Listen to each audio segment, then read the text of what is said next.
जय जोहार संगवारी हो।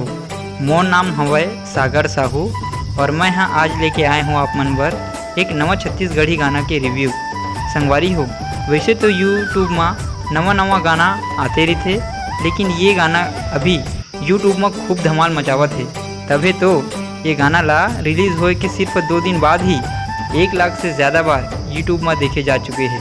संगवारी हो, गाना के नाम हवय कन्या म करधन, जेकर स्टार कास्ट में प्रताप जंघेल एकर साथ धनलक्ष्मी साहू है। जेन मन अभी के उभरते हुए छत्तीसगढ़ के नवा कलाकार हरय।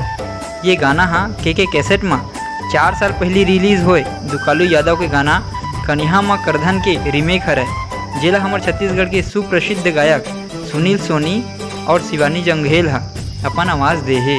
संगवारी हो, मैं बताते चलाऊँ कि 2007 में आए सुपर डुपर हिट गाना का तय मोला मोहनी डार दिए झुमरी के गायक भी हमार सुनील सोनी जी हरय।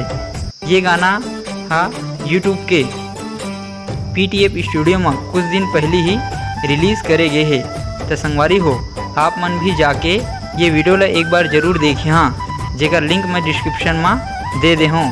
संगवारी हो, ये वीडियो आप मन ला कैसे लगी कमेंट करके ज़रूर बता हाँ, और अच्छा लगी सोही तो मोर चैनल ला सब्सक्राइब जरूर करिए। फिर मिल एक नवा वीडियो के साथ।